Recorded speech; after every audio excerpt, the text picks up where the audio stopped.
층간소음 공격의 진실. 아랫집, 가족 같지만 가해자? 우리의 소리가 왜곡된 이유는? 층간소음 공격의 진실. 소음 뒤에 숨겨진 불편한 진실. 우리는 모두 평화로운 거주 환경을 원합니다. 그러나 층간소음 문제는 많은 사람들에게 심각한 고민거리가 되고 있습니다. 아랫집의 정막 속에서 들려오는 소인 혹은 윗집의 끊임없는 발걸음은 우리가 원하는 삶의 질을 크게 저해할 수 있습니다. 하지만 이러한 소음 뒤에는 우리가 알지 못하는 사실들이 존재합니다. 아랫집이란 가족으로 여겨지기 쉽지만 그들 중 일부는 오히려 피해자가 아닌 가해자일 수 있습니다. 소리와 감정의 왜곡. 층간소음에 대한 우리의 반응은 심리적으로도 큰 영향을 받습니다. 소음은 단순히 듣는 것이 아니라 그 소음이 우리에게 불안과 스트레스를 가져다 줄 수 있습니다.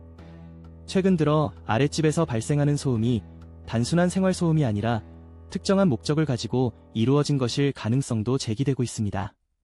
이러한 조작된 소음은 일상에서 소음에 대한 감각을 왜곡시키고 피해자에게 심리적 고통을 가합니다.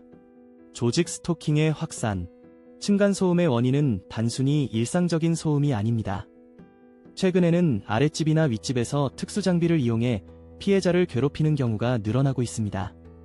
이들은 소음 속에 불쾌한 말을 섞어 보내며 피해자를 지속적으로 괴롭히는 행위를 하고 있습니다.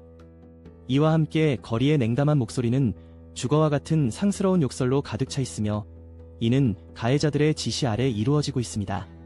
조종당하는 가해자들. 가해자도 무작정 괴롭히는 존재가 아닙니다.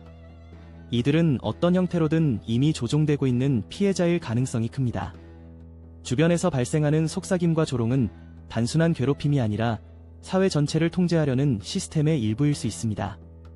우리가 주목해야 할 점은 조직 스토킹에 연루된 이들은 전혀 상관없는 일반인일 수 있으며 그들도 또한 이 시스템의 피해자일 수 있다는 것입니다. 뇌파 생체 실험과 전파 무기. 이어지는 내용은 블로그 게시물에서 확인하실 수 있습니다. 게시물 링크는 더보기란 또는 고정 댓글을 참고해주세요. 영상이 도움이 되셨다면 좋아요와 구독 부탁드립니다. 감사합니다.